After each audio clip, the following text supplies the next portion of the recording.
Avengers படத்துக்கு வந்திருந்தோம். அதில் ஃபர்ஸ்ட் ஹாஃப் வரைக்கும் கொஞ்சம் லேகாக போகிற மாதிரி தான் கொஞ்சம் ஃபீல் ஆச்சு. ஆனால் கொஞ்சம் போக போக செகண்ட் ஹாஃப்லாம் போகிறப்ப படம் செம்மையாக போச்சு. அப்படியே ஒரு இன்ட்ரெஸ்டிங்காக அந்த மாதிரி போச்சு. ஃபர்ஸ்ட்ல ஒரு கொஞ்சம் கொஞ்சம் காமெடி அத்தை கொஞ்சம் பார்க்குறப்ப என்னடா கதை இது, அந்த சைட்லேருந்து இப்படியே ஒரே அவங்களே மாற்றி மாற்றி அவங்களுக்குள்ளே மாற்றி மாற்றி பேசிக்கிறாங்க. அந்த மாதிரி தான் கொஞ்சம் ஃபீல் ஆச்சு. செகண்ட் ஹாஃப்ல அந்த கதை அந்த சயின்டிஃபிக் ரீதியாக எப்படி அந்த டைமென்ஷன்லேருந்து அடுத்த டைமென்ஷன் எல்லாம் சும்மா ஏதோ ஒரு டிவியில் ஒரு நார்மல் அனிமே பொம்மை படத்தில் இந்த மாதிரி டைமென்ஷன் அதெல்லாம் கேட்டு இதெல்லாம் ஒரு படத்தில் பார்க்குறப்பயே சூப்பராக இருந்துச்சு படம். அது என்ன சார் லாஸ்ட்டாக அந்த ஃபைனலாக வந்து அந்த பையனை அந்த ஃபியூ செகண்ட்ஸ் அவங்க நினச்சிருந்தா இதுக்கு முன்னாடி கூட படத்தை அந்த பையனை காப்பாற்றுற மாதிரி இருந்துச்சு. லாஸ்ட் அந்த ஃபியூ செகண்ட்ஸ்ல போயிட்டு காப்பாற்றுற மாதிரி அந்த கரெக்டாக ஹீரோ பீஸா இதுல வந்து ஈவினிங் வந்து பார்க்குற மாதிரி வச்சு கரெக்டாக ஹீரோ வந்து பையனை காப்பாற்றுற மாதிரி வச்சு சூப்பராக எடுத்திருந்தாங்க. அந்த படத்தை ரொம்ப லைக் பண்ற பேரண்ட்ஸ் வந்து இந்த படத்தை பார்த்தா ரொம்ப சென்டிமெண்டா எனக்கே போயிட்டு சொல்லிதான் அந்த படத்தை பார்த்து சென்டிமெண்டா கண்ணு கலங்க மாரிலாம் ஃபீல் ஆச்சு. பேரண்ட்ஸ் தான் வந்து பாருங்க, படம்லாம் சூப்பரா இருக்கு. 10க்கு வந்து 8 மேலதான் பாயிண்ட்லாம் தரலாம். நாங்க ஹவுஸ்மேட்ஸ் படத்துக்கு வந்தோம். இங்க இருந்தேன். நாங்க ஹவுஸ்மேட்ஸ் படத்துக்கு வந்திருந்தோம். எஃப்டிஎஃப்எஸ் படத்துக்கு வந்திருந்தோம். நாங்க ஒரு 10 ஃப்ரெண்ட்ஸ் காலேஜ் கட்டச்சு தான் வந்திருந்தோம். இருந்தாலும் நல்லா தான் இருந்தது. எந்த எக்ஸ்பெக்டேஷனுமே இல்லாம வந்திருந்தோம். படம் சூப்பரா இருந்தது, பார்த்த மாதிரி இருந்தது. ஒரு ஹோல்சம் ஃபிலிமா இருந்தது, நல்லா இருந்தது. ஓகே, எமோஷன் ட்ரிவன் ஃபிலிமா இருந்தது. எல்லாரும் பேய் படம் சொல்லி கூப்பிட்டு வந்தாங்க. பார்த்து இது ஒரு சயின்ஸ் ஃபிக்ஷன் படம், அதெல்லாம் இருந்தது, நல்லா தான் இருந்தது. சயின்ஸ் கொஞ்சம் யூஸ் பண்ணியிருந்தாங்க, அது நல்லா இருந்தது. இல்ல டைம் டிராவல் பண்ணல. டைம் டிராவலுக்கான பிரின்சிபல்ஸ் இதுல யூஸ் பண்ணிருக்காங்க. ஒரு எமோஷன் ட்ரிவன் ஃபிலிம்ன்றதுனால அடுத்து ஹீரோ என்ன பண்ண போறாரு அப்படிங்கிறது கொஞ்சம் கெஸ் பண்ற மாதிரி இருந்தது. இருந்தாலும் பரவாயில்ல, நல்லா தான் இருந்தது.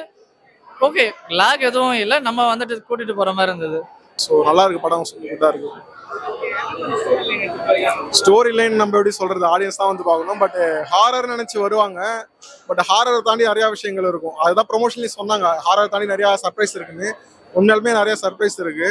ஹாரர் மட்டும் இல்லாமல் அதில் ஃபேண்டசி வந்ததுக்கப்புறம் ஃபன் எலிமெண்ட் சூப்பராக ஒர்க் இருக்கு. லாஸ்ட்டாக எமோஷன்ஸ்லாம் சூப்பராக பில்ட் பண்ணியிருக்காங்க. அது வந்து ஃபேமிலி ஆடியன்ஸுக்கு ரொம்பவே கனெக்டடாக இருக்கும். ஃபேமிலி ஆடியன்ஸ்னால் நார்மலாக நீங்கள் ஃபேமிலிக்குள்ளே இருக்க ஒரு மெம்பராக இருந்தால் போதும், அந்த எலிமெண்ட் உங்களுக்கு சூப்பராக இருக்கும். லாஸ்ட் ஒரு 20-25 மினிட்ஸ்லாம் பயங்கரமாக லாக் பண்ணிட்டாங்க. எந்த இடத்துலையுமே எந்த போர்ஷன்லையுமே போர் அடிக்கல, அந்த மாதிரி பண்ணியிருக்காங்க. என்ன ப்ரோ, அதுதான் பிரதர் பியூட்டிஃபுல். அதுதான் வந்து தனியாக காட்டுது. நார்மலாக வர்ற ஹாரர் ஃபிலிமை தாண்டி இது எந்த இடத்துல தனியாக நிற்குதுன்னா அவங்க யூஸ் பண்ண அந்த சயின்ஸ் கான்செப்ட் ஹாலிவுட் ஸ்டைல் ஸ்கிரிப்டில் இன்க்ளூட் பண்ணது தான் நல்லா இருக்குது. அது போர் அடிக்காக பண்ணியிருக்காங்க. அது இன்க்ளூட் பண்ணதால் தான் இது ஒரு டிஃப்ரெண்ட்டான படமாக இருக்குது. தமிழ் சினிமாவில் இந்த மாதிரி படங்கள் பார்த்த மாதிரி எனக்கு ஞாபகம் இல்லை பெருசாக. பட் அதே ஒரு புது எக்ஸ்பீரியன்ஸாக இருக்கும். அது குழப்பம் கொடுத்தது இன்னும் பெரிய பாராட்டுகள். ஃபேமிலியோட வந்து பார்க்க வேண்டிய படம். இந்த வீக்கெண்டுக்கு ஒரு பக்காவான ஒரு ஃபேமிலி என்டர்டெய்னராக இருக்கும். நீங்கள் ஃபேமிலியோட வந்து பார்த்தீங்க அப்படின்னா உங்களுக்கு எல்லாமே பிடிக்கும். சிலருக்கு வந்துட்டு அந்த லைன் எப்படி போகுது என்னன்றது வந்துட்டு புரியாமல் இருக்கலாம். பட் வந்துட்டு ஹாலிவுட் ஸ்டைல் படங்கள் நிறைய ஃபாலோ பண்ணுற எல்லாருக்குமே வந்துட்டு இது பிடிக்கிறதுக்கு சான்சஸ் இருக்கு. டைம் டிராவல் மாதிரி எல்லாம் கிடையாது. டைம் டிராவல்ன்றது இது ஜானராகவே வேற, மல்டி டைமென்ஷனல் ஜானரா மாதிரி. கிறிஸ்டோபர் நோலன் படத்தோட ஐடியாக்கள் எல்லாமே வந்துட்டு நம்ம எல்லாருக்கும் பார்த்துருப்போம். அதோட ஒரு ஐடியாவை வச்சு நம்ம தமிழுக்கு எப்படி பண்ணா நல்லா இருக்கும் அப்படி பண்ணியிருக்காங்க.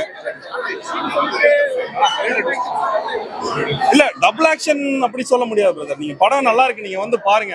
ஏன்னா சொல்லிட்டா வந்துட்டு உங்களுக்கு கதை சொல்ற மாதிரி ஆயிரும். நல்லா இருக்கு, நீங்க பாருங்க. ஹவுஸ்மேட்ஸ் படம் வந்து பார்த்துட்டு வந்தேன். ரொம்ப ரொம்ப நல்லா இருக்குது. எல்லாருமே ஃபேமிலியா போய் பார்க்கலாம். டைம் டிராவல் பத்தி சொல்லியிருக்கிறாங்க. ரொம்ப நல்லா இருந்துச்சு படம். என்டர்டைன்மெண்டா, காமெடியா, ரொம்ப ஃபன்னா, த்ரில்லிங்கா இருந்துச்சு. ஸ்டார்டிங்ல பேய் படமும் நினைச்சா அது பேய் படம் கூட கிடையாது. அப்படியே காமெடியா ஆரம்பிச்சு சயின்ஸ்ல போய் முடிச்சிருக்கிறாங்க. ஒரு ஃபேமிலி சென்டிமெண்டல் மூவி தான் இது. ரொம்ப நல்லா இருந்தது.